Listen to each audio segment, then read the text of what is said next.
Assalamu alaikum, everyone. A very warm welcome to one and all to the Career Guidance Program and inauguration of the Velicham EU Students Forum. The Velicham Students Forum is an initiative of Velicham Europe, which is an which is a community of expat Kerala Muslims to support and develop the Muslim student community. So basically, we plan on delivering 3 points as part of our initiative. So the first one is career and professional guidance. So it's pretty evident that having a strong career is an important part of everyone's life. So our forum will work on guiding and supporting students professionally. So this includes small networking, virtual events, and subject-specific sessions. The second part of our focus is social awareness and leadership. So it's not only necessary to have a strong career, but also to be socially aware of what's going on around us. So in a world of rising intolerance, human rights violations, and various other xenophobic and Islamophobic issues, so it's important to be aware and tackle them. So workshops and programs concentrating on social issues will be conducted as part of this focus area. And the last focus area, probably the most important, is the Islamic aspect of our belief. So basically, it's very important to have a strong foundation, and a weak foundation leads to a weak structure. So basically, we want to address that as well, so that we are equipped to deal with the other matters at hand. So among us today to inaugurate the Velicham Students Forum is an esteemed guest from Bangalore, Dr. Taha Mateen. Dr. Taha Mateen is a medical doctor by profession. He's the managing director of Acura Hospital and HBS Hospital, Bangalore. So Dr. Mateen is, he heads and is actively involved in many social and charitable causes. The latest one, as we pretty much everyone might know, the Mercy Mission, providing relief to thousands of people during the coronavirus lockdown period. And he's also the secretary of Jamaat-e-Islami Hind, Karnataka. So without any further delay, I would like to welcome Dr. Taha Mateen to our program. Dr. Taha Mateen, I hope you are here. Yes, of course I'm here, Shahid. Thank you very much for that generous introduction. I hope I'm audible. Yes, you are. Yes, you are. Yes. All right. I was a little surprised. I was thinking it starts at 3:30, but today there's a change of timing and was an hour early. There's one more program going on here, so I'm late. All right, let's start. Alhamdulillah, alhamdulillah, Rabbil Alameen, wa salatu wa salam ala rasulihil kareem wa ala alihi wa ashabihi ajma'in. A'udhu billahi minash shaitanir rajim. Bismillahir Rahmanir Rahim. Ya ayyuhallazina amanu taqullaha haqqa tuqatihi wa la tamutunna illa wa antum muslimun. Sadaqallahul Mawlana Azim. My dear friends, brothers and sisters across the world, it's my pleasure that I've been invited today to speak to you and to spend some moments of serious thought at a time when all our minds are seized with a certain thought, so to say. We've always been told about a statement: birds of a feather flock together. And the world is seized with this idea that if I flock with somebody, who do I flock with? What is the feather that I am looking at in you that I identify with?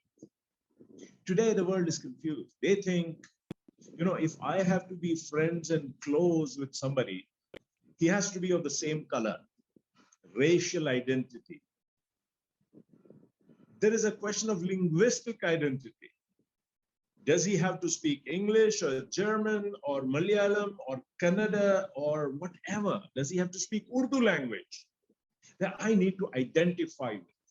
Or do we identify ourselves with some artificial boundaries that are put on the globe, like nationalistic? So a German has to be friends with German, and an Indian has to be friends with Indian, and an American has to be friends with American, and everybody else is his enemy. Who are we? Who are we today as students living in foreign countries with cultures that you don't identify? Is it race that is the natural binding factor today in a globalized world? Is it language? Is it the color of your passport? Is it a culture? Interestingly, a few years ago, when a lot of immigrants were coming into European countries, and Germany was asking these questions, whether or not the great chancellor in Germany, I forgot her name so quickly, who just finished before Schulz. What's her name, guys? Angela Merkel. Angela Merkel. What's that? Angela Merkel.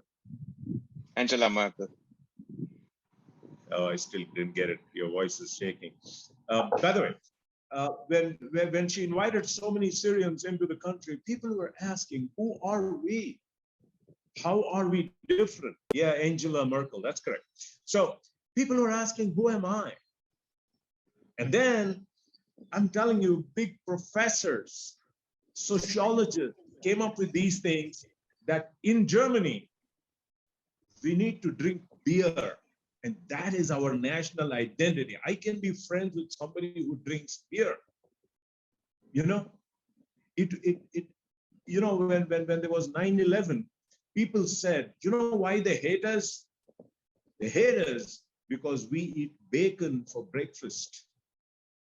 There is a manner of urinating, even that they brought out as a common culture that binds us. So friends, in a mixed world, who do we identify with is a very good question. Can we really transcend boundaries of nations? Can we really transcend a culture, a food, a manner of dressing? And what could that be? What could that feather be that brings us all together? You know, when you stay in foreign countries, I used to be in the US a long time ago, we are frequently asking that question to ourselves. There are many ways, like I have pointed out, that people get together. But the most advanced, the most modern, the most authentic, and the best, and an all-timer is a friendship, an identity, a network that is based on certain truths and certain values. If it was me, I would be friends with a Black African man who speaks the Swahili language, but speaks the truth all the time. I don't care about his degrees. I don't care about his profession, but this man speaks the truth. And that's why he's my friend. I identify, somehow I see myself in this man because he speaks the truth. I identify people who are mine, apne log, my people who are promise keepers. When they give you a promise, they stand by it. I like people who are charitable, who are giving, who are kind, who are merciful. That's my man. That's my person. That's my kind of a family. I don't care about the language. I can transcend that. I don't care about a nationality. You know, that's my identity. I like people who are courageous, who are bold, who speak the truth to power. You know, that is my kind of a person. I like people who struggle to attain peace, who struggle in order to find justice. I like people who don't get angry. I like people who suppress their anger. I love people who keep their desires in control. They're not driven by desires. They're not driven by their base emotions. Rather, they're very, very controlled people. I like people who have an understanding of brotherhood, that we are all children of one God, one father and one mother, that we are equal all across. We are not superior to each other based on our languages, on our nationalities, and on our dress codes and our customs and our diet. We are superior to each other only if it is piety, God consciousness. So justice and peace and harmony and truth and courage and struggling and suppression and control of our desires is what makes us one. It is a belief system. It's a belief system that we have a creator that we respond to. No, we don't believe in a big bang that created all of us by accident. Allah subhanahu wa ta'ala created with his hand. We are all his. Our status in this world is not of arrogant people. We are humble. We love our creator. We obey our creator. We thank our creator. We are guided by our creator. He is our king, and under him, we are all brothers. We are all sisters. We are all together. And that is what binds us. We are people across these boundaries. Zoom has united us. We didn't even know each other, but now we are friends. We are friends because we have a common belief that we all love the prophets. From Adam to Musa, to Ibrahim, to Nuh, to Ibrahim, to Ismail, to Ishaq, to Yaqub alayhi salatu wassalam, Yusuf alayhi salam, Musa alayhi salam, Isa alayhi salam, and the last and the best of them all, Muhammad sallallahu alayhi wasallam. We love him, we love his family, we love his children, we love his trust more than we love our own lives. And that is what is common to all of us. We belong to different professions, different languages, different ages, yet we hold the Quran and the Sunnah as our guides. When we have questions that we don't have answers to, we refer to the Quran, we refer to the Sunnah and find out how it guides us. And if you read the Quran, if we read the Seerah, we find that life is not just about making money.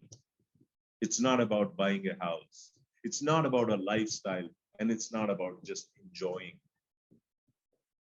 Friends, God has created us with a purpose, a great purpose, for which he has a great reward. The Quran exhorts us, hey men, don't spend this time wastefully. Earn your Jannah. And how do you do that? You do that by standing up for justice. Ya ayyuhallazina amanu kunu khawwamina lillah shuhada'a bil qist. Stand up for justice.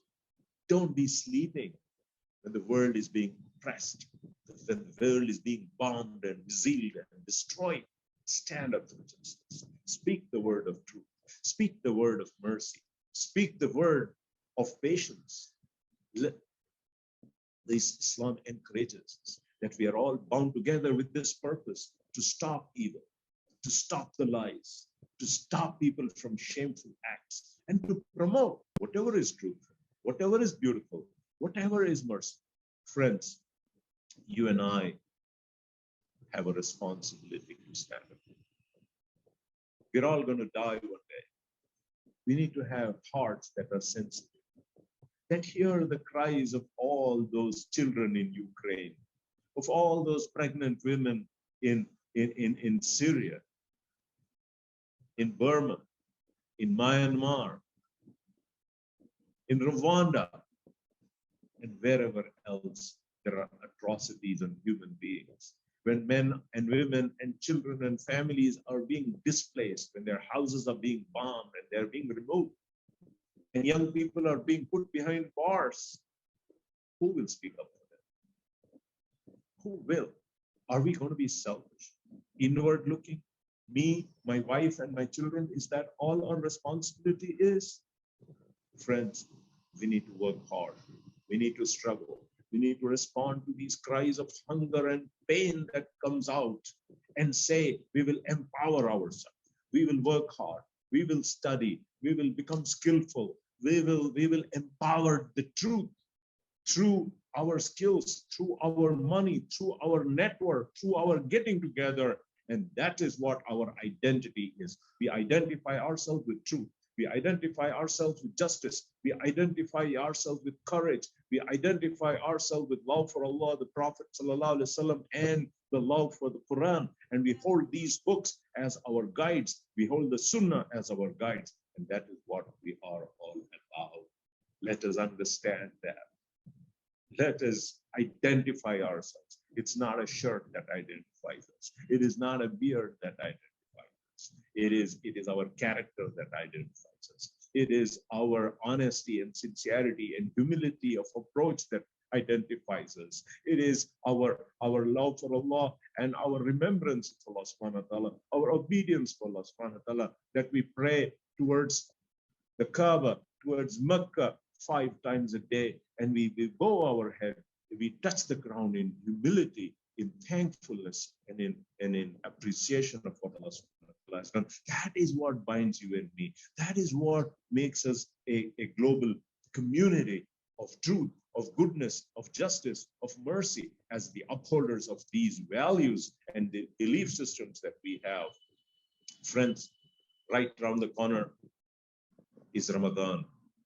I'm sure your days in Europe and elsewhere are going to be long. They're going to be fasting. As we know, Auzu billahi minash shaitanir rajim, Bismillahir Rahmanir Rahim, Shahru Ramadan allazi unzila fihi al-Quran. The month of Ramadan is the month in which the Quran was revealed to us. It is the thankfulness to the Quran that we celebrated through fasting. It's a way of saying thanks to Allah subhanahu wa ta'ala for the book that He gave us. Therefore, we will be fasting, we will be praying, we will be remembering, we will be worshiping, we will be in a state of mind that is very close to our heart. We will be accounting for ourselves, how we spend our time, how we spend our money, what is the purpose of our life, what is the direction in which we are going. Friends, it's a great moment. It's a great moment of remembering who we are, where we are going, that one day we shall all die. And Allah subhanahu wa ta'ala is going to put His balance and will be accounted for the good deeds and the bad deeds. Time is very short, and we need to gather our good deeds and seek forgiveness from all the bad that we have done. Friends, the Quran is the source book. Spend the month of Ramadan in identifying yourself with the Quran. We have invested our money and our time in acquiring degrees and master's degrees and engineering degrees and whatnot. But we need to be people who hold the Quran fast unto us, read it, memorize it, read with meaning, and try to inculcate and internalize the values that the Quran tells us. Friends, Ramadan is a great month that we need to get our self-control, the control on our tongue, the control on our eyes, all the dirty things that we see, all the useless things that we see, and the useless things that we do. There is a dua that the Prophet ﷺ taught us. Allahumma tahhir khulubana, clean our hearts. Allahumma tahhir khulubana min al-nifaq, wa lisanana min al-kizb, wa ayunana min al-khiyana. What a beautiful, oh Allah, clean my heart from nifaq, from double games, double standards, and being double characters. Clean my tongue from lies. Clean up my eyes from secretly watching things that I should not be watching. You know what my eyes do. You know what my heart does. Oh Allah, clean up our hearts. This is the beautiful moment of Ramadan that is coming close to us. This is a time when we need to control our emotions and be charitable and keep giving and connecting with the poor and with the oppressed in the whole world.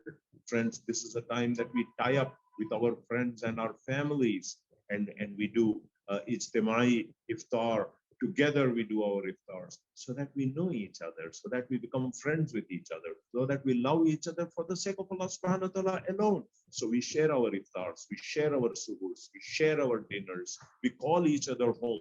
And of course, it takes time, it takes money, it takes effort, but Allah subhanahu wa ta'ala will reward us for that. Friends, it is this nature of ours, controlling ourselves, obeying Allah subhanahu wa ta'ala, working towards the purpose, and struggling for peace and justice. Friends, this is what unites us. These are Quranic values that we imbibe and we learn. Friends, this is a very, very good day that, subhanallah, some of us are getting together and networking together and creating an identity platform, a platform where we help each other, a platform where we learn from each other, a platform from where we solve each other's problems, a platform that is intellectually stimulating each other, both in our problems of the heart and the mind and the world across.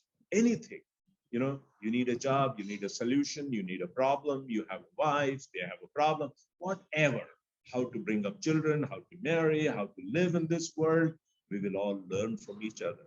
I congratulate the brothers and sisters who have worked towards this, and I hope this will be a greatly successful event, and this will be the start of a great journey of networking, of working together, and we can say on the day of judgment, oh Allah subhanahu wa ta'ala, we loved each other for your sake. There is a hadith of the Prophet sallallahu alaihi wasallam which says, man ahabba lillahi wa abghaza lillahi wa ata lillahi wa mana'a lillahi faqad istakmala al-iman. That a man who loves another person just for the sake of Allah subhanahu wa ta'ala, it's not for money, it's not for influence, it's not for anything, but for the love of Allah. I love Allah, you love Allah, therefore I love you. And one who makes enemies because of this love for Allah subhanahu wa ta'ala, and the one who gives for Allah subhanahu wa ta'ala, and one who withholds because of Allah subhanahu wa ta'ala, that man is one who has complete iman. He is the successful. He is the one who is going to go to Jannah.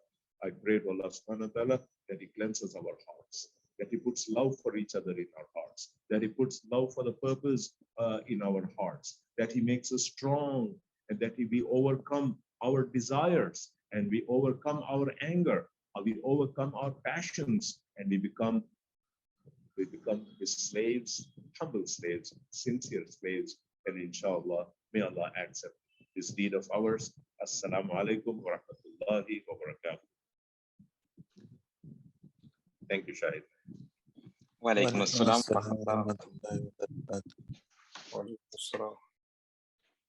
Thank you very much, Dr.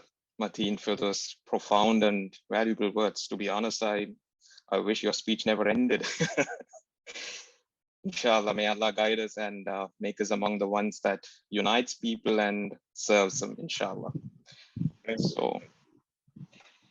So moving on to our next agenda is the career guidance program itself.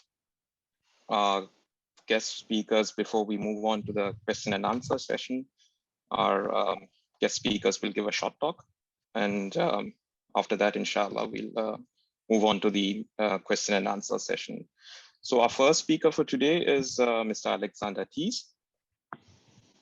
He's a mechanical engineering student here at the Technical University of Braunschweig. So I welcome Mr. Thies to the program. Moin. Thank you for the invitation. And I have to say, thank you for your words, Dr. Mateen. They were great. It was just wow. I will talk the next minutes a little bit about heavy jobs. I hope you understand me. In case you don't understand me, just give me a sign, because my English is not the best, but I try the best I can. So as Shahid said, I'm a mechanical engineering student. I've got a special field or specialization for production and system technology. As an idea, it's in the near field of automation technology for industrial use, like doing stuff with industrial robots. So I started my heavy job in 2018. and I am there at the same institute since 2018. My motivation was to get to know if a PhD is interesting for me and to get some more relation to the stuff I learned in the when I study. So it was a chance for me to see what I can do with the stuff I learned at university. And another motivation was, money. I just need money for something to eat or for I really like mountain biking, so I use this for this. So I asked after a lecture of industry robots, the research assistant for jobs, and I was invited for a job interview. And this institute where I was invited is for, I does research in the field of tooling machines and automation technology. So just the stuff I learned at the university. I asked there for a long-term contract. Normally you get jobs for a few months as a Hiwi, but you can be there for longer time. So when they know you will be there for a year or more than a year, you have the chance to get better jobs, not just the stupid jobs. You can get a job in project-related stuff. So they gave me the chance, and I get some jobs for more for a few projects. I won't go too deep in the details. And the main thing I did jobs with robot running tools, tools that are run by robots, and I designed them. I did the assembly of those tools, and I programmed some software for the robots and for the tools, and I used the tools for the manufacturing of stuff, prototypes, and so stuff. I just want to say some words about why is it useful, how can it be an advantage for students, and just a few words about the experience I made with my Hiwi job. So first of all the time I had some of these jobs or this job, it was just an addition. It was not the main priority in my life or in my day. It was just an addition to my study. So in a bad case, you can get lost just in a Hiwi job because it's or in a job at all. It's very interesting, but you should try not to lose the focus on your study. It's easy to get lost in the job. I had the chance to vary the workload. So I had between 20 and 70 hours in a month I worked there. Normally around 30 hours per month I work there, but it's very flexible. There's a month where you are doing a lot of stuff. You can do the next month less stuff for the job. So now I come to the part, why is it useful? It's nice to deepen the knowledge from the university. You have the chance to use everything you learned or a lot of the stuff you learned and see if it works, or you can fail. You can fail, but you can learn when you fail. It's very nice because it's no problem when you fail. No one expects too much when you've got a Hiwi job. You get paid for the deepen your knowledge. So in my case, I don't earn a lot of money, but on the other hand, I had the chance to learn special software skills and deepen the knowledge of designing mechanical engineering stuff. I built a lot of tools, and one part is the manufacturing drawing and the production of those tools. And in this you can do some mistakes there, but you learn it because of your mistakes, what you have to do better the next time. That's very nice. There's another point is, how can it be an advantage for students? as I said, you can use stuff you learned at the lectures, and you can practice this knowledges. So in my case, it's I've got a job in the area where I studied, so it's nice for this. A big point is it's easier to find good topics for your maybe master thesis, bachelor thesis, or something like this, because you work with the research assistants who will be your supervisor for this thesis. And before they das public, das brauche ich halt, was heißt Ausschreibung? Advertisement. Advertisement for such thesis. You will hear of them, and then you can get easier into the good topics. That's, or if you have a known idea, you're working on stuff that's what's point of the research at the moment, and you've got an own idea, you can ask your supervisor if you can do your thesis in a special field there. So it's a big improvement. You can easier do what you like to do or what you're interested in.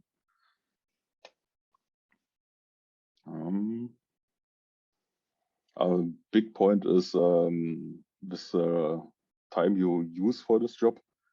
It's at the university, so they know when you have your exams or stuff like this, you don't have the time for the job. So it's okay when you do less for your heavy job and use your time for preparing for exams or other things. So that's a very good point. So some experience I made there. I learned to use CAD tools, but in a deeper way. In the lecture, I just learned very, very light stuff about those. And after designing some complicated tools, I know at the moment better how to go on with the design of things and the whole process. So I saw the process from the first idea, from the first sketch to the end, and now tools I designed are in use for production of prototypes. That's great just to see this whole way to learn how to do this. And for me, it's a big improvement for my education at the university. It's just on top. I learned a lot there. I learned stuff like using 3D printers, or for me, very important things I learned there, and programming, and I learned to use technical terms in a correct way. It's also important. I used them before just, I won't say randomly, but not so correct. And I just needed to learn it for the communication with all those guys. There are guys from everywhere. So was man das für Nationalitäten schaut. Ja, wie bitte? Verschiedene Nationalitäten. So nationalities. Okay, so from different nationalities and so on. There you have to use the correct terms, and it's that everyone knows very well what are you talking about. And especially if we had the part with nationality before and languages, it's no problem. Also we have from everywhere people there, and even if the English or the German or what else language we use is not the best, we can draw pictures or something, and we find ways to talk with each other and have the goal to make something great. So it's a nice experience to learn in this way their culture too, and just a lot of people, and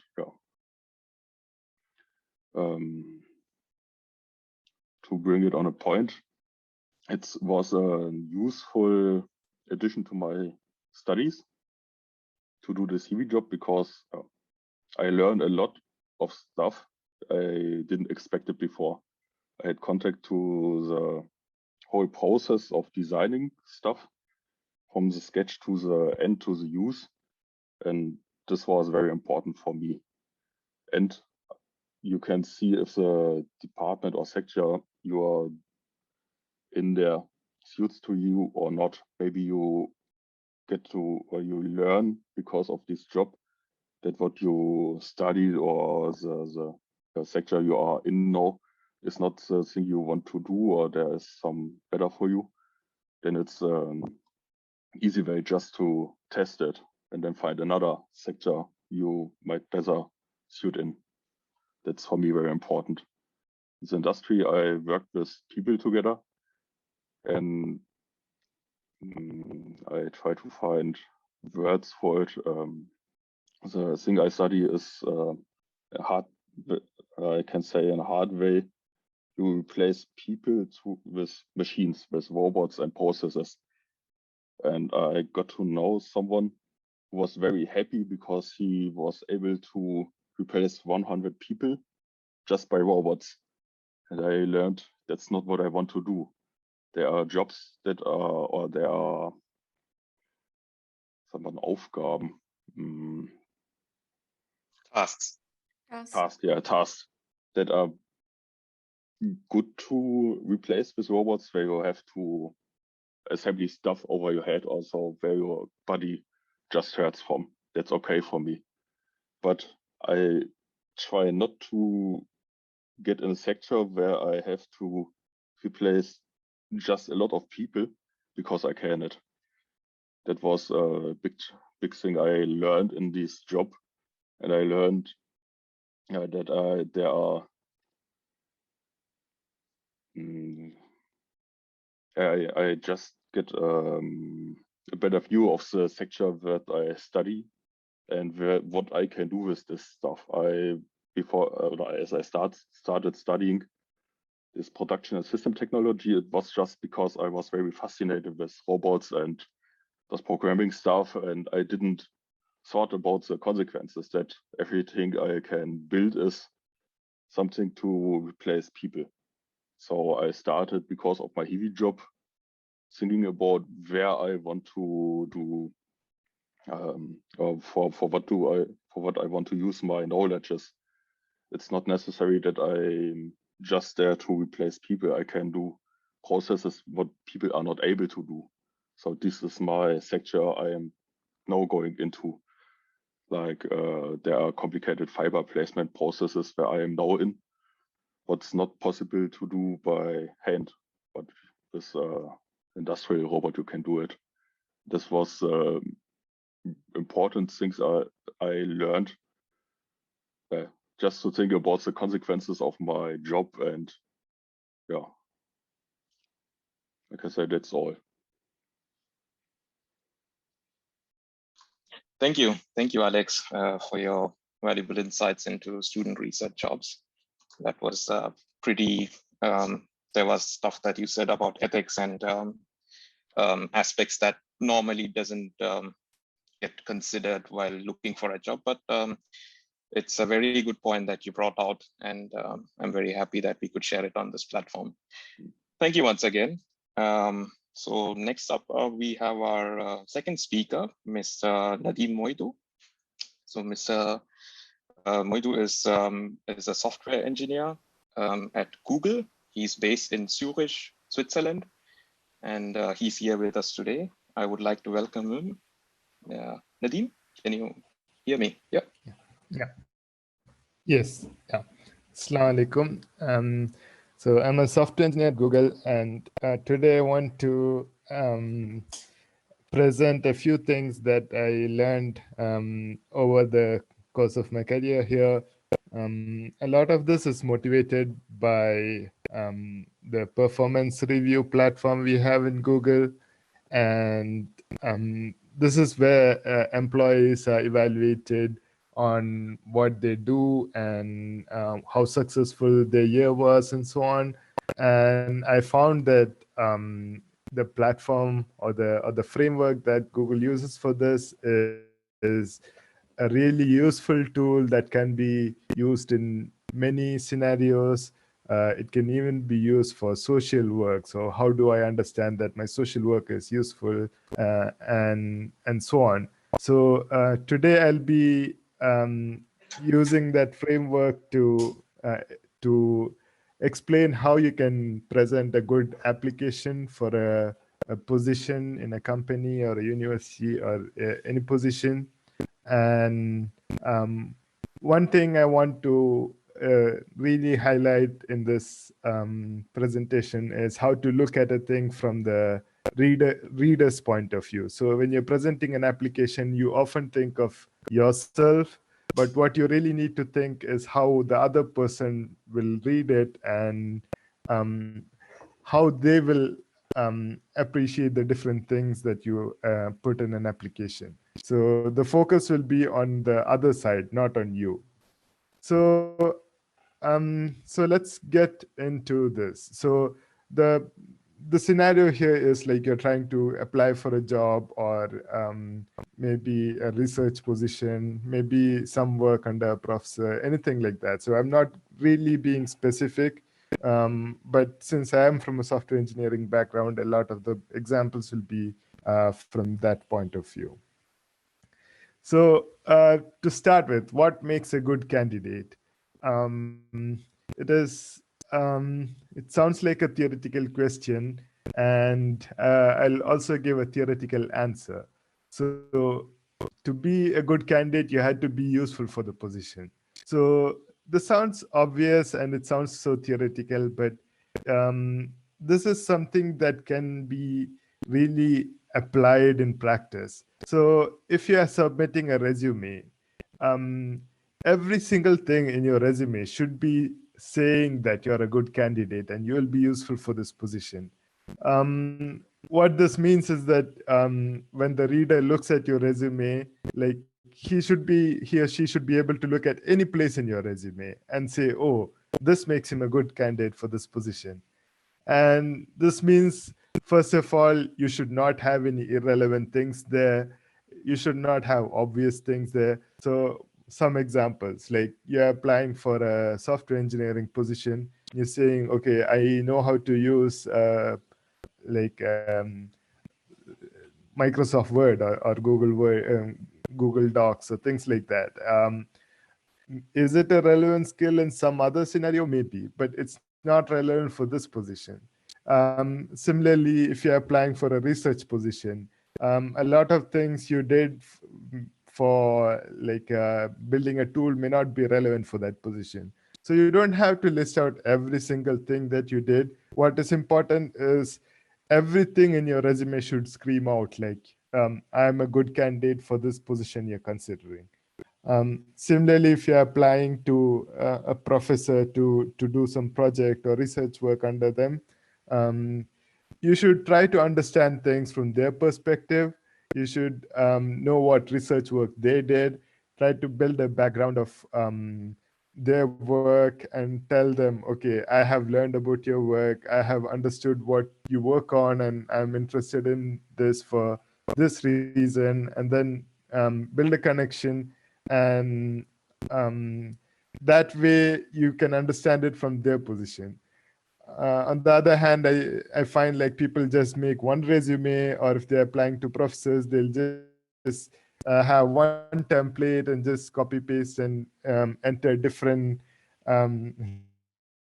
like names or things like that, and just send everything to everyone, which may not work if you're applying to different positions. So understand the position and do what is useful over there.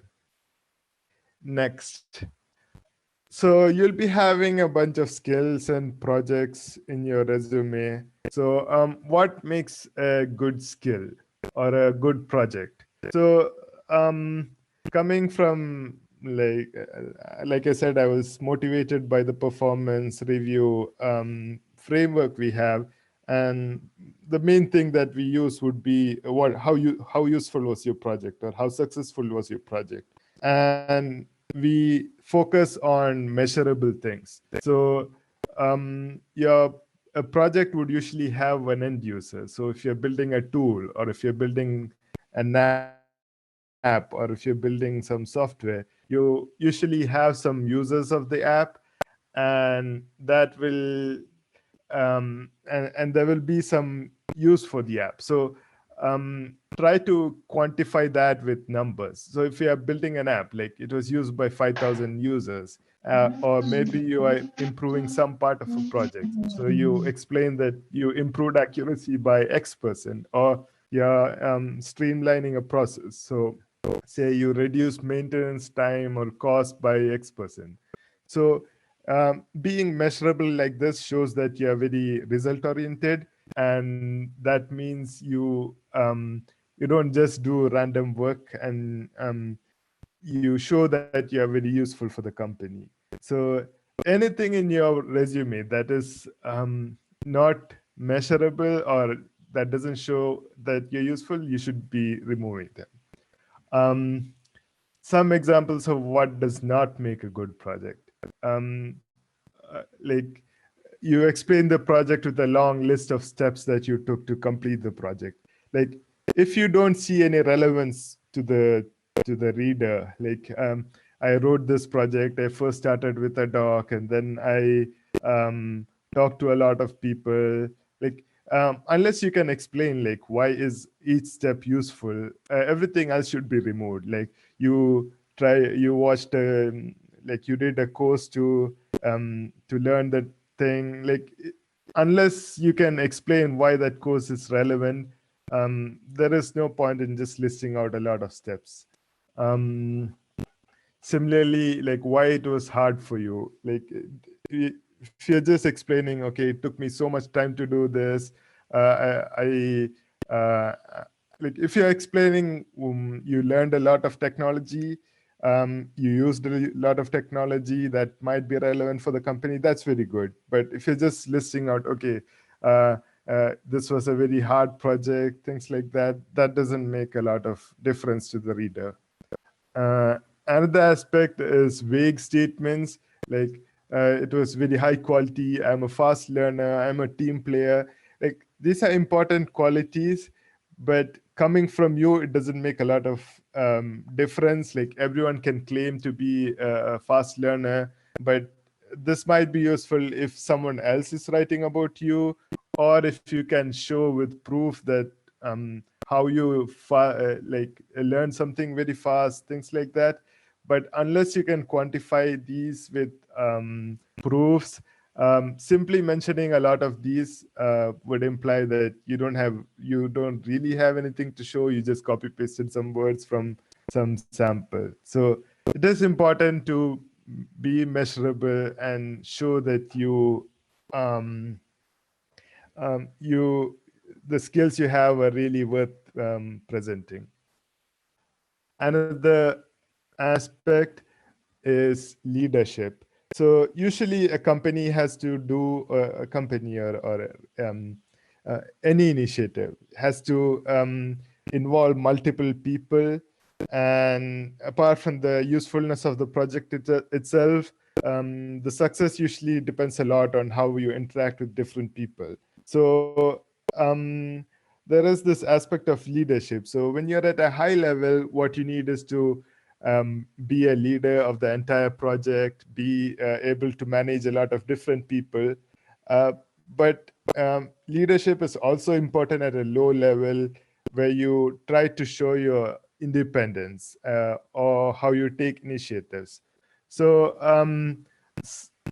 for a starting job, very often you don't have a lot of team leadership or things like that, but you will still have things to show. For example, you took the initiative to do projects outside your coursework. So in computer science, for example, there are a lot of open source projects. There are competitions that test your skills or that help to learn new technology. So with programming, there are competitive programming contests, there are machine learning contests, things like that. These show that you show initiative. You don't need someone to tell you what to do. and that if you join a company that you will be taking care of yourself and getting things done yourself rather than having someone look after you all the time. And this is very useful for a company. You can show your experience working with others. So if you have like a large team project, not large, but like a team of 3 to 4, it would usually involve a lot of leadership. So you'll have to assign tasks. You'll need a team leader to combine the tasks from different people, manage time, things like this. And if you can project that in your application, that would be quite useful. If you can be very specific and explain the parts that you did for the leadership. And this is one place where extracurriculars may help. So let's say you wanted to do some voluntary work and you became a lead for a large team of 20 people. You organize the whole event, things like that. So I think this is where extracurriculars can also help. So this may not need to be relevant to your field. Let's say maybe some refugee crisis came up and then you organized the entire thing, communicating with 20 different people, and everyone was relying on you and so on. But on the other hand, if your extracurriculars are like, okay, I played chess or I just played football, it doesn't show anything that is relevant to the new position. It just fills up space in your application, and it won't be very useful. And the important part is the skill set you have. Very often the application would say you have some required skills, but usually good companies, they look at your strengths and nothing is really required. So maybe they will need some experience with certain programming languages, but as long as you have something related and you have a lot of other strengths relevant to the position, they will still consider you. And similarly, sometimes they list out like languages. Maybe they'll say German is really required, but then you can, in certain fields, you may still be able to apply and it won't really be required. So as long as you have the core strengths that are required for a position, you can still apply. That's what I've found. So how do you present your skills? So your resume doesn't have to be a very long list of skills that list out every single possible technology that is relevant to, that is related to your field.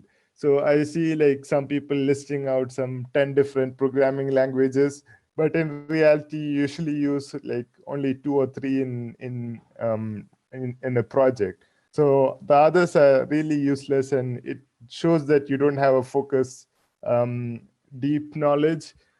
So the best way to show deep knowledge is to show what you did with that project, with that skill. So when you're listing out your projects, you can explain, okay, I used this tool, I used it for this and this purpose, and I used it with these features and so on. And that really shows that you know the tool very well. And like I said, don't list out a lot of, I know how to use an editor, or I know how to use some tool that is expected by everyone to know. So skip out the obvious parts, show your deep knowledge. It doesn't have to be a lot, just a few are enough, and show your deep skill in that. And yeah, that's all I had. Thank you. Thank you, Nadeem, for your valuable insights. I think it is a pretty overlooked scenario among us beginners when it comes to communication efficiency and listing out what's relevant, and that was pretty insightful in those regards. Our next speaker and the final speaker for today is Mr. Shahul Hameed. Mr. Hameed has a background also in computer science engineering. He has worked in multiple positions as a software developer, managing engineering teams, And currently he's the Chief Technological Officer at Thies, based in Berlin, Germany. So I would like to welcome Mr. Hameed to the program. Hello, everyone. I hope I'm audible. Yes, you are. Thank you. So first of all, thanks, European Union Velicham Students Forum, and congratulations for starting a wonderful initiative like this, especially addressing the need of the hour, because more and more students are now choosing EU as a destination for their education. And also I feel honored and privileged to be a speaker here today. So thanks also for the kind introduction, and maybe we'll get started with the session directly. So as for the session, I want to kind of bring the thoughts on 5 points which I'll be making here, and then you can have, if you have any questions during the Q&A session, we can have more constructive discussion over these points. First of all, so there are like various steps involved in a hiring process, right? So in this talk, what I would like to kind of bring some light on is to kind of give you some perspective about hiring from a perspective from a recruiter, right, or a company. So the first thing is mostly when you apply for a company, it's the pre-screening process, right? So usually when you check LinkedIn or when you see a job description on some company's website, you might decide to apply or you might not decide to apply, right? So first point I want to make is don't reject yourselves. Even if the job description doesn't perfectly matches your profile. For example, if you lack maybe 1 year of experience in the experience section, or if you lack one specific skill that they have asked for, please still go ahead and apply, because you have nothing to lose there, right? Maybe 5 minutes to send an email, that's all you will be losing. But from a company's perspective, in most cases, we are looking at an overall profile, right? And not just specific aspects. So in that case, you might be selected to the next round. So my first and simple point is like, don't reject yourself, like take a chance, and sometimes it will pay off, sometimes it doesn't, but yeah, so do apply. And also, this doesn't mean that you can apply to a job in a completely different industry with a completely different skill set requirement, right? So you have to be very careful there, but yeah, I hope you got my point. You are all aware about that. Now, the second thing, take your CV seriously and customize it often. So from a recruiter perspective, especially from Indian students, I've seen this trend a lot because, like, as you might know, nowadays, most of the companies are using softwares called ATS, like applicant tracking system. And it's actually a software, right? So when you apply to the companies, it's not, in most cases, it's not manual screening. It's actually done by the software. So you have to prepare it in such a way that this is written properly. It can be parsed or it can be read by a software. I'll give you an example. In most of the CVs, you will have areas where you will be writing the dates. So for example, maybe it's your graduation date, or maybe it's the years, the experience dates.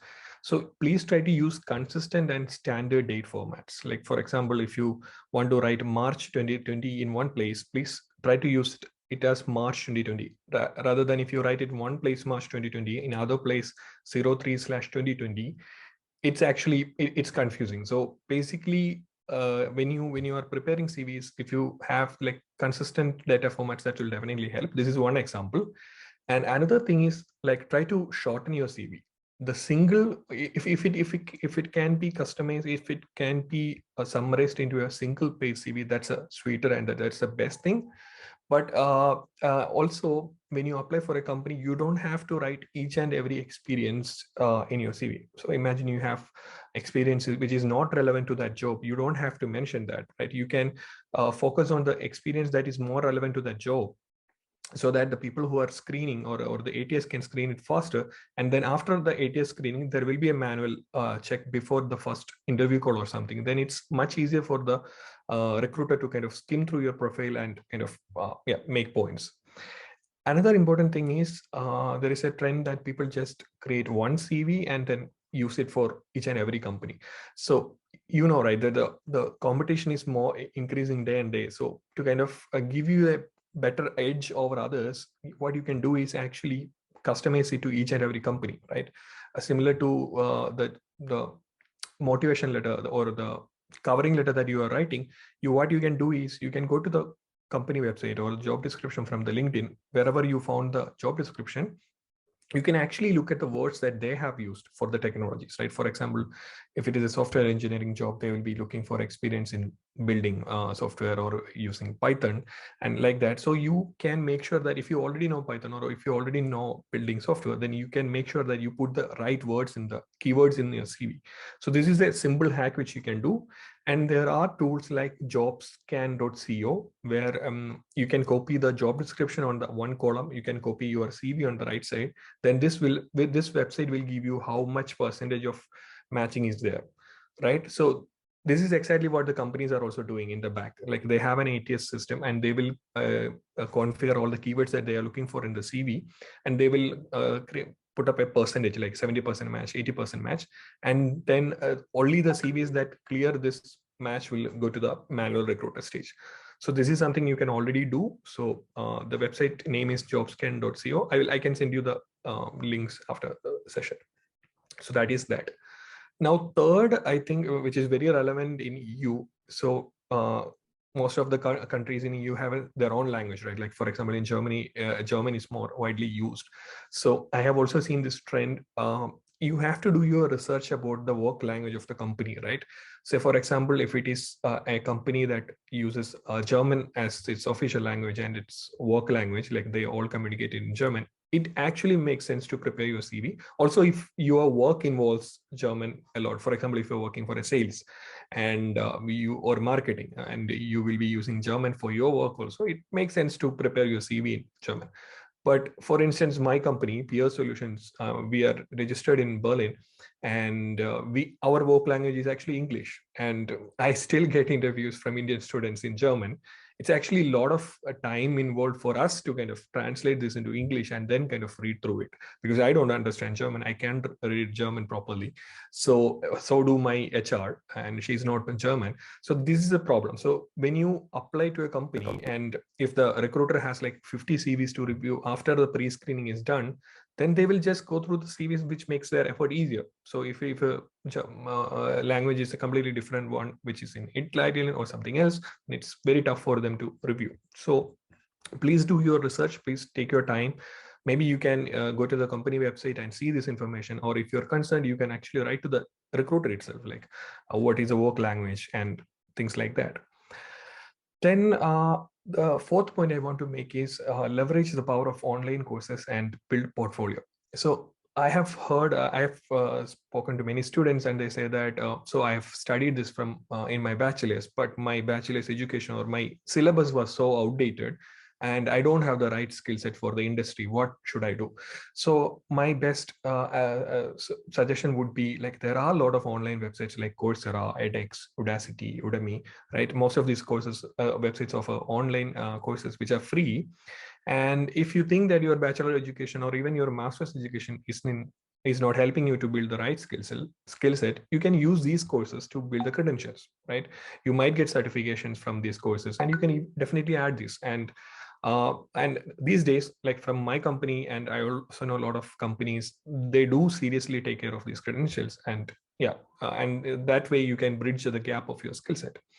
And the best thing I like about these courses is some of these courses already have an online community, like maybe in the Slack, maybe in the Discord, or maybe in Telegram, which is another opportunity for you to kind of meet like-minded people who have done the same course, and you can ask relevant questions. Or maybe some of these communities will also have like a section for jobs, like recruiters or other companies who want, say, for example, Python developers. They will go to Coursera courses, which is done in Python, and look for the community and kind of try to find people for their companies, right? So that's the best way to kind of network with companies, as well as to kind of build a network with the like-minded people. And the last point I want to make in the fourth thing is, basically, if you know something, you need to kind of make sure that your CV or your resume reflects that, right? So how can you do that?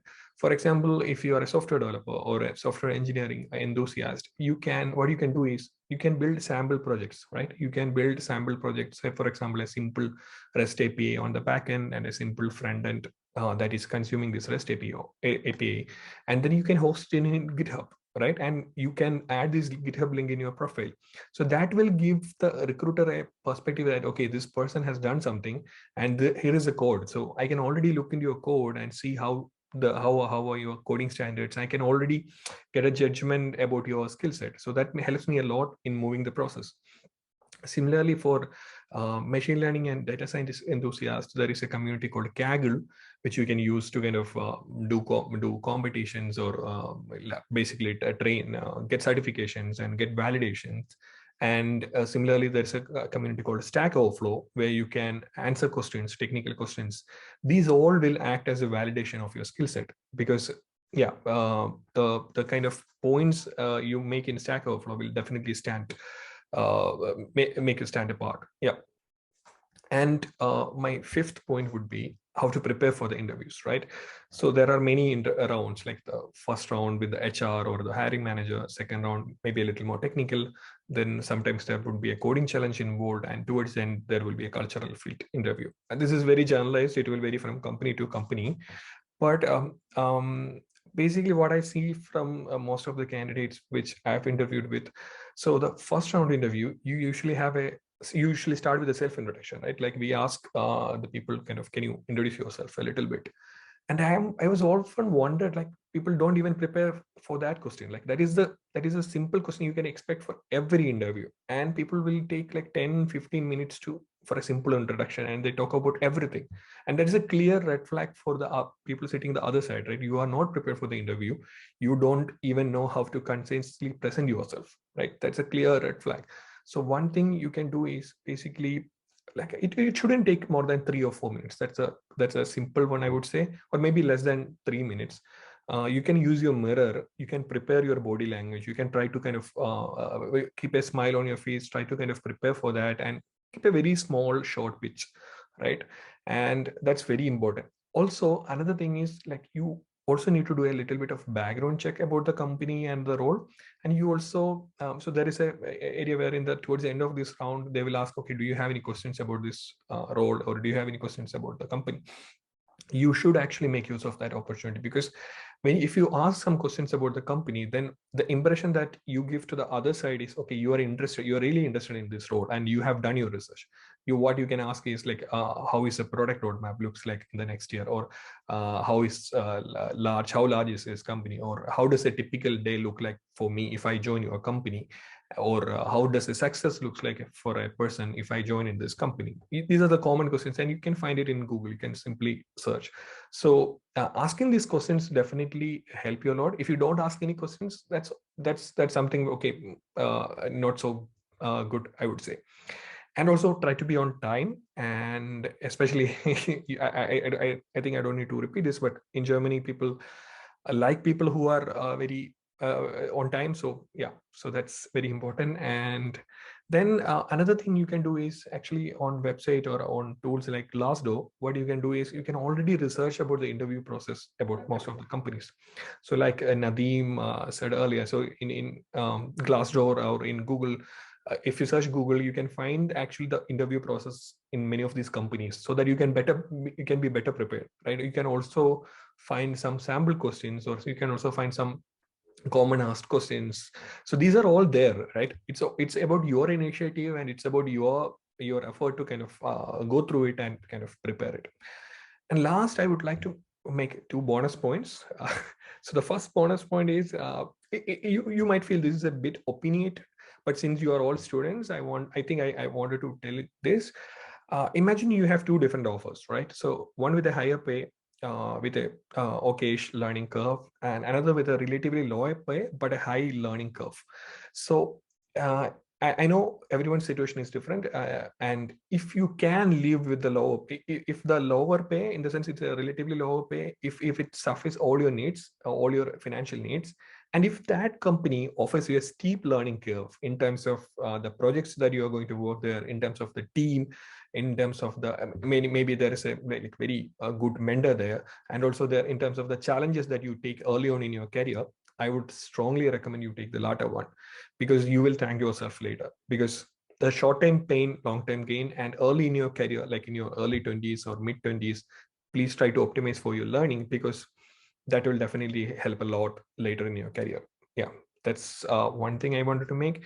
And a last bonus tip, one more thing, you might be living in like bigger cities like Berlin, Munich, or Frankfurt, or Zurich, like that, and there will be a lot of tech meetups, like technical meetups happening in these cities, right? Like, for example, there is Python user group in Berlin, Python user group in Munich, and please try to kind of turn up for these meetups and kind of try to network with the professionals. So in these meetups, they will be talking about new technologies, and most of these meetups are free, right?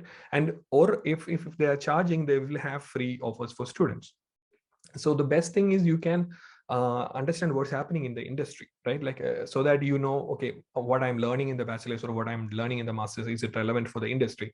You can already know about what's happening in the industry. And the second thing is you are actually networking with professionals like who are working in the industry. That will definitely help you a lot.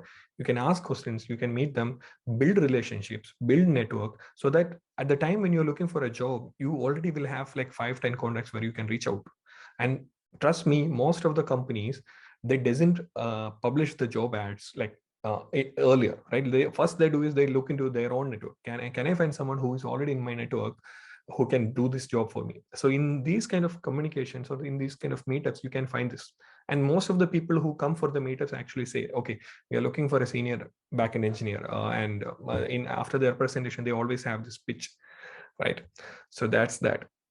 And yeah, I also have a pitch to make. We at Peer Solutions at Berlin, we are also looking for senior, not senior, for ML interns, machine learning interns, as well as QA interns.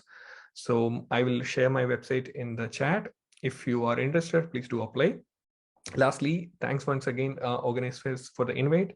And if you have more questions, let's get them clarified during the Q&A session. And yeah, that's it. Thank you. Thank you, Mr. Shahul, Hameed, for those valuable insights. I think it's a lot of you gave us a lot of insight on what happens in the background, and I think there were many aspects that we were not completely aware of, and such as matching the CV with the job profile and so and forth. Thank you once again. Before we move into our question and answer session, I would like to make a small point. We plan on creating a forum either on WhatsApp or Telegram or both. So I just wanted to get the participants' opinions here. If you could please type in your preference in the chat, that would be great. If you prefer WhatsApp or Telegram or both the platforms.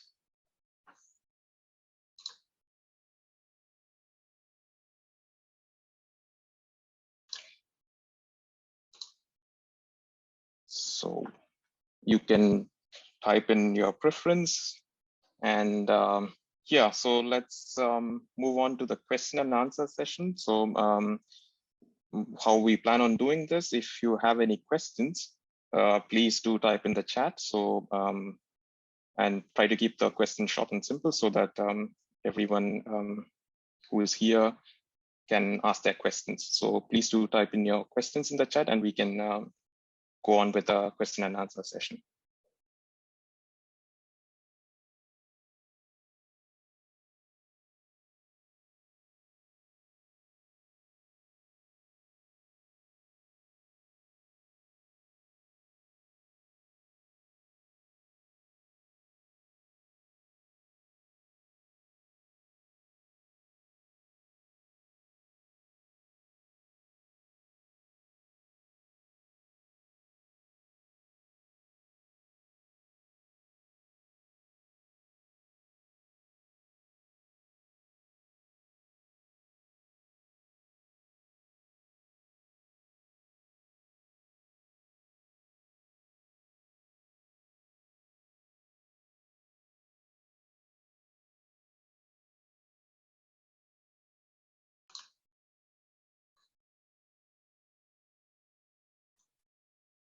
For those who are comfortable in asking their questions directly, they can also unmute their microphones if it's more convenient in that regard.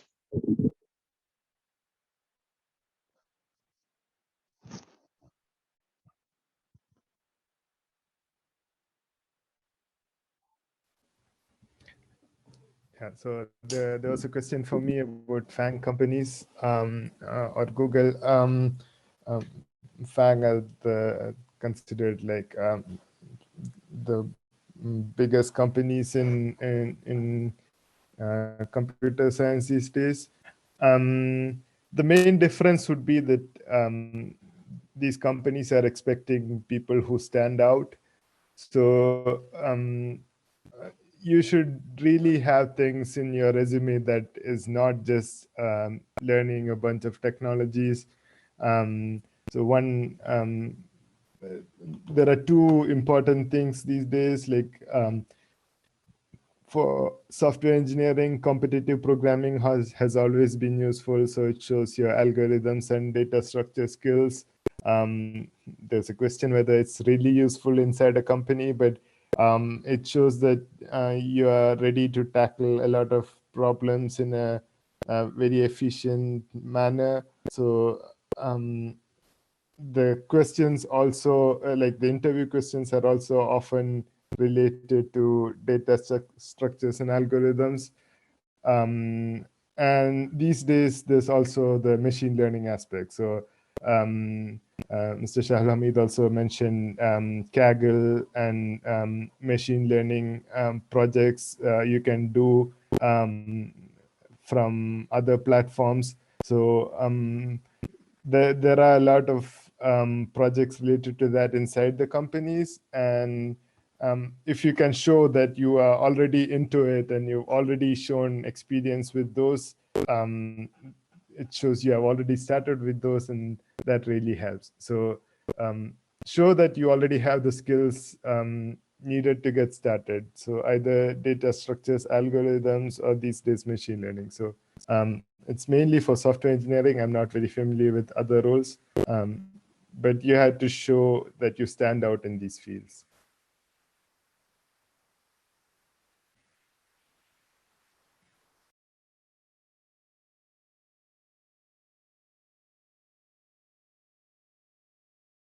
So we have a question from Burden Job.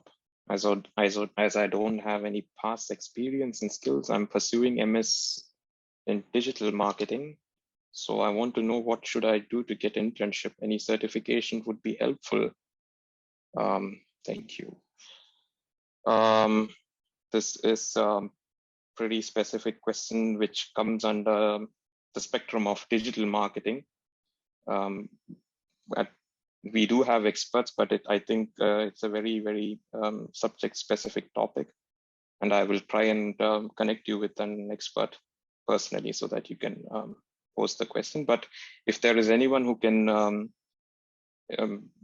give a general insight on how to bag a successful internship, that would be great as well.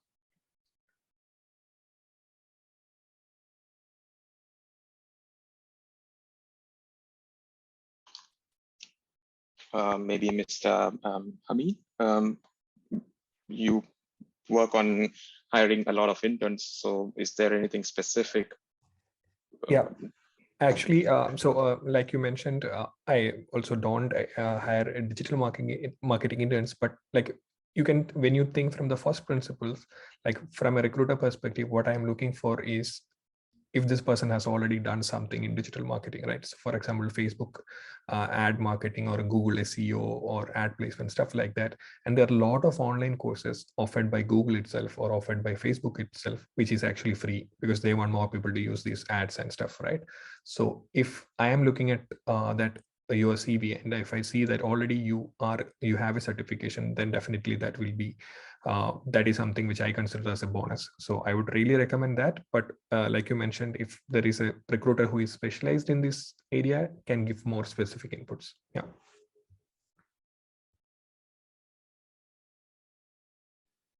And just to add on, like I'm also Atif, I'm working in the digital marketing. So I'm working for Infineon Technologies as a working student in digital marketing.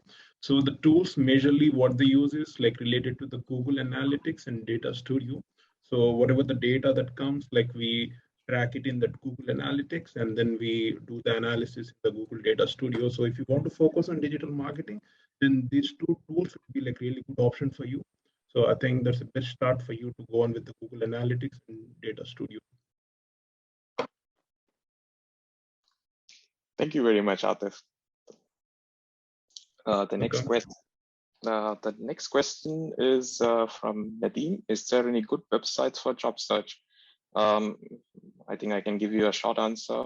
There are the typical websites that everybody pretty much knows: Stepstone, Indeed, Glassdoor, even LinkedIn. I mean, LinkedIn is also a very good option. And I think also Xing, Xing, which is quite popular in Germany. These are the common platforms. And as rightly mentioned here by Mr. Hameed, the two websites as well here mentioned in the comment chat box.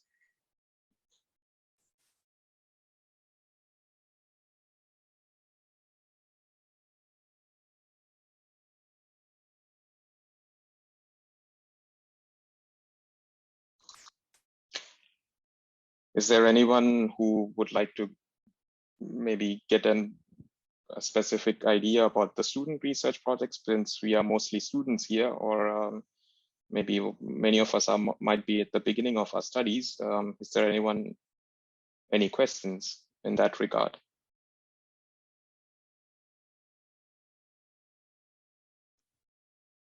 Yeah, I have one question. Like, can we also expect like some more info on like how the salary structure are in Germany, or to be specific in European Union? You mean generally, as in for a full-time job? Yeah, I mean, like, how would be the situation? Like, how will be the growth situation, like on the yearly basis, or like, how would that be? Like, I know it's something to do with the performance, but in general, like, how would that be? Like, what's the basic pay one would get, like, if you graduate from a master's, or and how much would we expect, like, having a 5 years of experience or something like that? Mr. Hameed, would you be able to answer that? Sorry, so just to kind of understand the question a little more clearer, so he's asking what's the basic pay for a recent graduate, right? Yeah, kind of, yeah. Okay, so that's a very generic question, right? Depends on the various factors. So first example, first problem is the stage of the company. For example, it's a very young startup or seed stage startup, then they might tend to pay a little bit lesser. But when the startup matures into Series A, Series B, they tend to pay a lot better. So what you can do is actually this is a very open question that you can ask to the recruiter in the first round itself, right?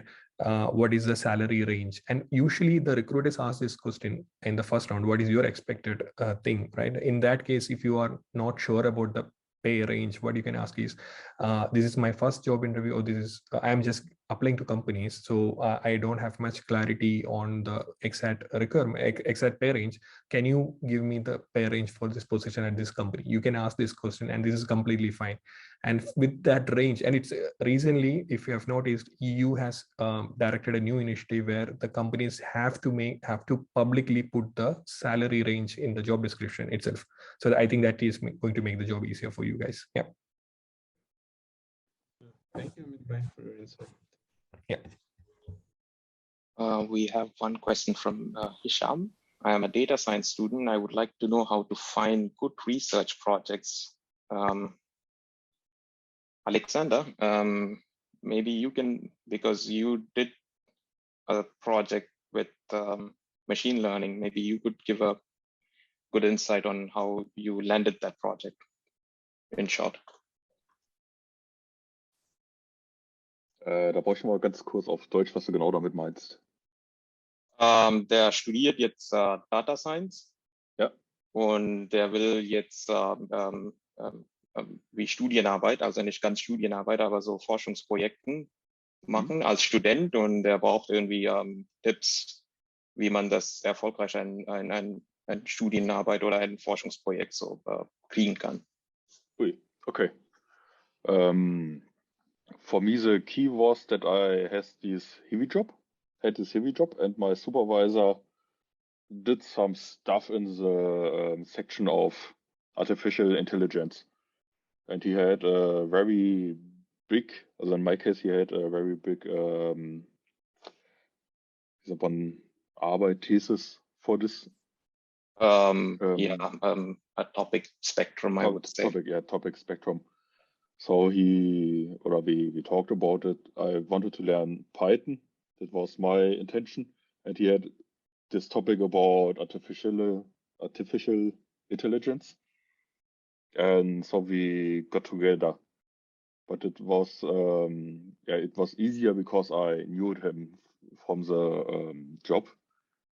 And at the institute where I am, there are a lot of these topics, but you won't see those complicated or interesting AI topics on the homepage. Ich muss überlegen, wie ich einen sinnvollen Tipp dazu geben kann, wer da reinkommt.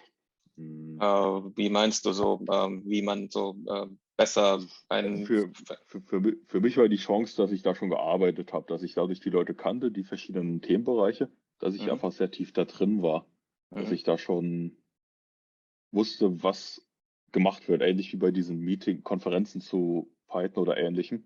Das ist das gleiche Konzept, wenn man im Institut schon mal drin ist. Da bekommt man alles mit, was da passiert. Und kann dann eben in diese tieferen Themen auch reingehen. Das war für mich sehr hilfreich. Und von außen wie man von außen eine vernünftige Arbeit im KI bekommt, das kann ich so nicht sagen.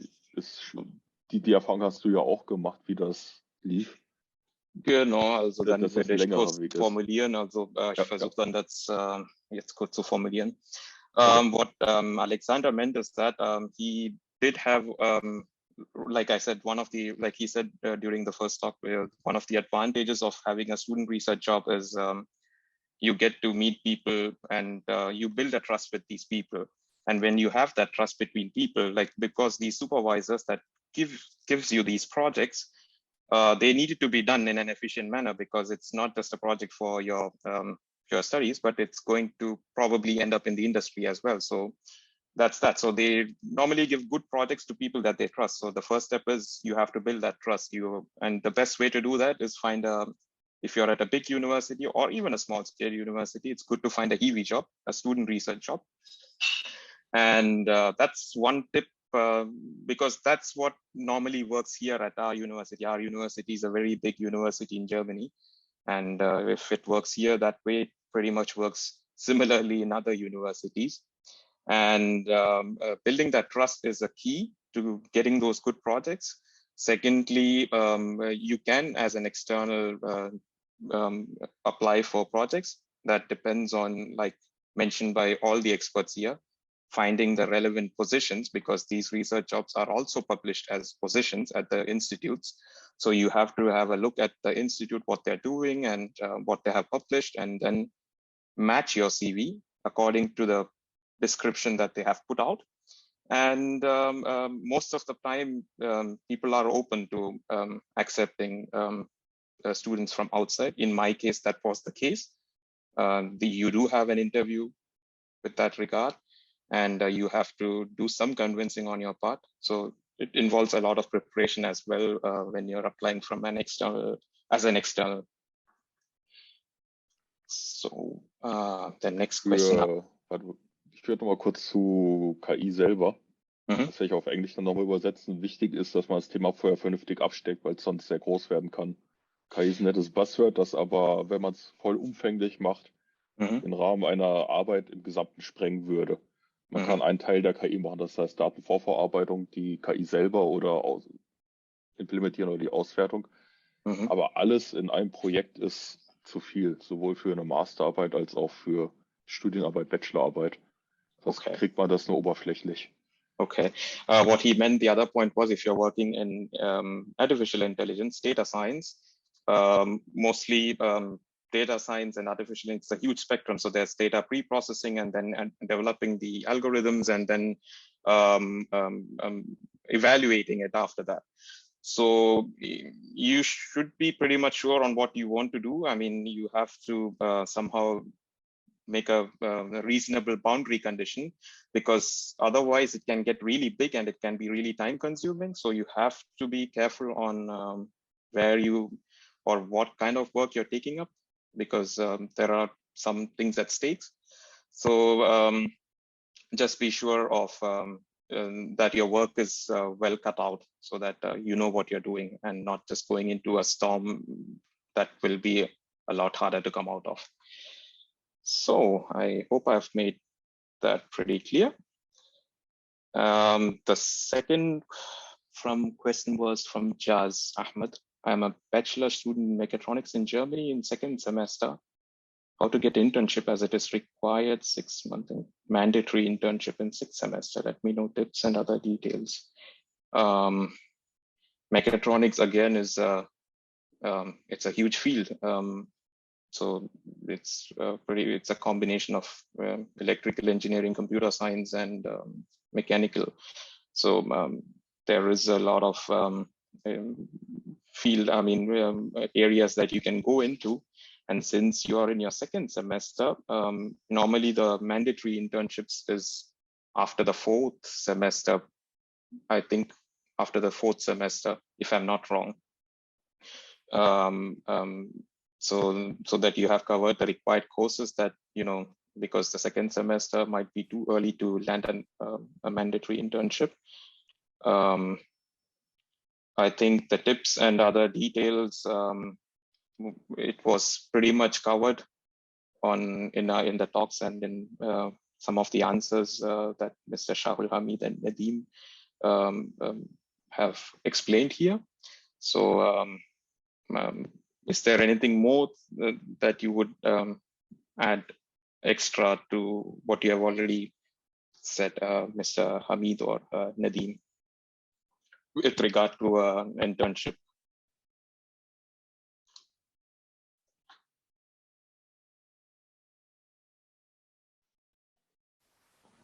I think we covered everything in the discussions so far.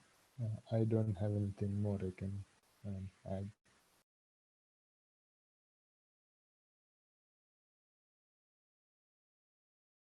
Okay. The next question: how are the opportunities for the digital design industry embedded VLSI in terms of internships, projects, and jobs?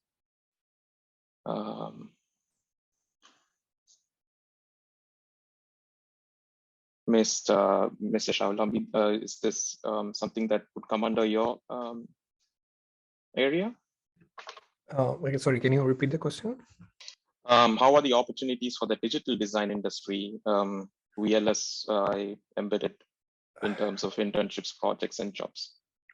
Well, not really. Actually, it's a completely different thing. The only thing I know about that is actually Apple has a huge design office in Munich, and they hire a lot of VLSI embedded engineers there, and a couple of my friends from college are working there. So maybe you can, so who are interested in working there can definitely look at Apple career page and look for opportunities and see if they have internships and projects open. Yeah, actually, Munich is a very excited city. I mean, like there are a lot of opportunities especially for electronics engineers, embedded engineers. A lot of hardware startups and tech companies based in Munich. So Munich is a city where you can look for. Yeah. Thank you. Latif, it would be, I will try and connect you with an expert from our pool who is working in the embedded sector as well, so that you may get more detailed subject-specific information.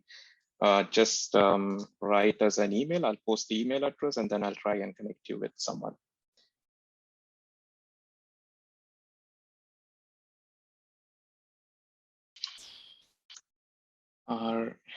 The next question is from Nadeem. I am BCom graduate, wanted to know any job opportunities and courses. I mean, what exactly would you be? Because from a BCom graduate, you can be a lot of, there's a lot you can go into. So it depends on what you want to actually get into. So if it's accountancy or analysis, business analysis or something like that. It depends, I think, from field to field.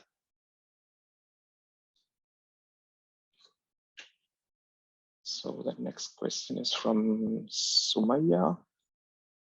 Any platforms for chemical engineering like Stackflow for computer science?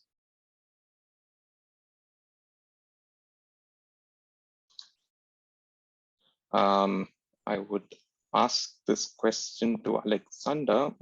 Alex, since I think your father works in chemical engineering, so do you know anything by chance if there is a platform similar to that, or maybe a forum? For Stack Over, or similar to Stack Overflow, I don't nothing. No, nothing. But like the VDI, Verein Deutscher Ingenieure, there is a VCI, Verein Chemischer Ingenieure. Okay. It's an organization. Like in mechanical engineering, you've got the Verein Deutscher Ingenieure for some regulations and networking stuff. And the similar to this is the VCI. Musst du übersetzen auf Englisch. Yeah, VCI is VCI, VDI, and VCI. You Okay. can type in the chat box. Das mal raus.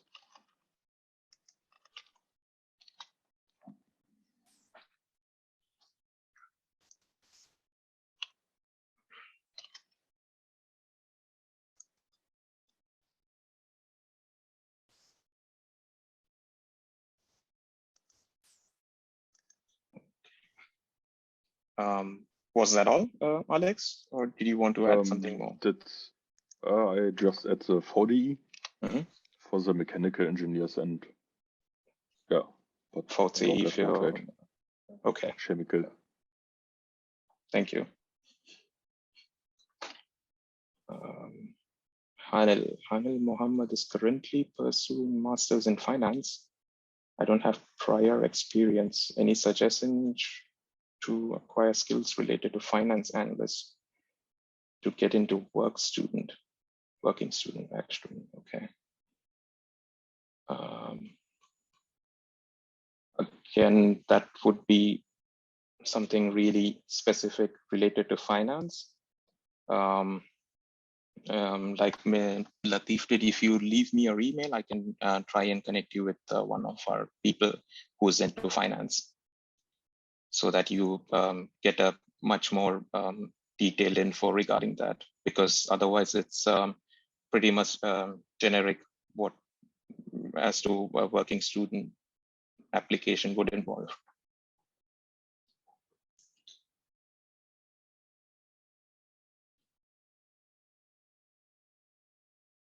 Job research opportunities in bioinformatics and big data biology.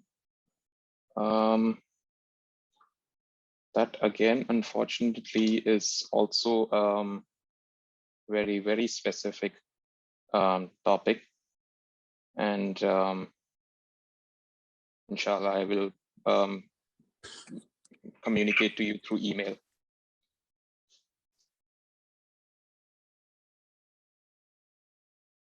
Do we have any recorded video for this session? If yes, then kindly share. Yeah, we do have a recording. We will publish it in about 1 or 2 days, inshallah. And then you can see it on YouTube or any other platform that we upload. Mohammed Fawazil, I have background in agriculture. Can you refer me to someone who is working in agri sector? Yep, we can do that. Not right now, but inshallah in the coming days. Just leave me your email ID so that I can send you an email.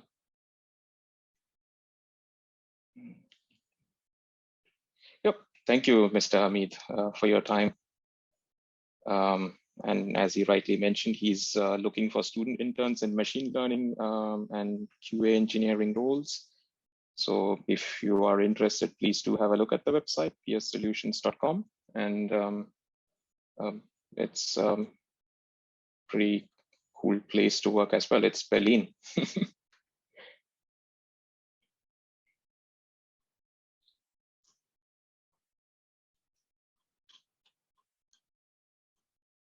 Okay.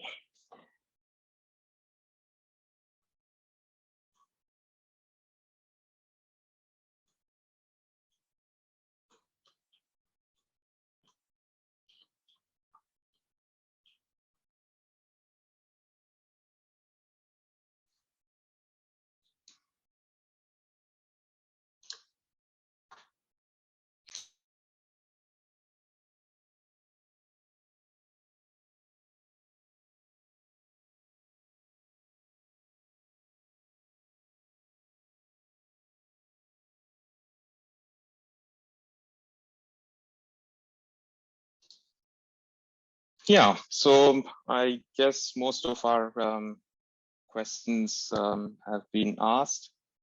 And oh, we have one more question. Yeah, sure. I'll try and get in touch with you. Just leave me your email, Mishal Nista. Yeah, so inshallah, I will post an email address. Maybe you can also contact us directly. And to those who have left their email address, I will contact them personally. Yep, this is our email address, velicham.europe@gmail.com. So if you do have any questions regarding your specific areas, just send us an email and we'll try and get in touch with one of our experts so that you can have a direct contact between them. So that brings us to an end of our program, and I would like to invite Brother Rashid for delivering the vote of thanks. Rashid, please.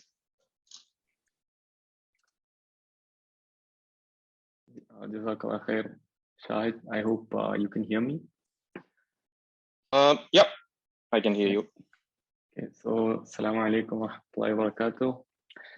Rabbi shrah li sadri wa yassir li amri wahlul 'uqdatan min lisani yafqahu qawli.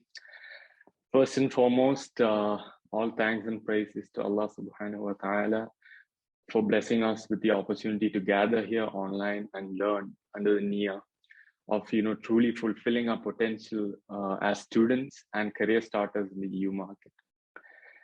Throughout Islamic history, education has always been a point of our pride and a field we have always excelled in. We built great libraries and learning centers in Baghdad, Cordoba, Cairo. We established the first primary schools and universities, and we have made incredible leaps and discoveries in the fields of science and academia. So it makes me incredibly proud to see all of us gathered here today with the niyyah of further improving ourselves in the education field for the sake of Allah subhanahu wa ta'ala. May Allah subhanahu wa ta'ala bless Dr. Taha Mateen for inspiring us with his words and motivating us to be the best version of ourselves. I ask Allah subhanahu wa ta'ala to bless our speakers, Mr. Alexander Thies, Mr. Shahul Hameed, and Mr. Nadeem Moidu, for providing us guidance to our students who are unsure of what direction to move in and driving us towards the right path. May Allah subhanahu wa ta'ala shower his blessings upon them, forgive all these things. I pray that Allah subhanahu wa ta'ala accepts this kind act of theirs and provides a big weight on the scales on Yawm al-Qiyamah. And I pray that Allah subhanahu wa ta'ala accepts our act of attending this session and provides us a big weight on our scales as well, inshallah. I also pray that we are able to utilize the knowledge that has been passed down to us today by these brothers for good, and with the help of Allah subhanahu wa ta'ala reach great heights in both deen and dunya, so that we have the best akhirah, inshallah. And I also pray that we make use of this opportunity, this gathering between us like-minded people, and use this platform to help each other grow, to strengthen the bond between us brothers and sisters, and hold up a united front, one that helps us reach the highest ranks in our professions, so that we are proud and we represent our deen everywhere, inshallah. Oh Allah, benefit us with what you have taught us, teach us what will benefit us, and grant us knowledge which will benefit us. رب زدني علما نافعا عملا متقبلا ورزقا طيبا. سبحانك اللهم وبحمدك أشهد أن لا إله إلا أنت أستغفرك وأتوب إليك. وآخر دعوانا الحمد لله رب العالمين. السلام عليكم ورحمة الله وبركاته.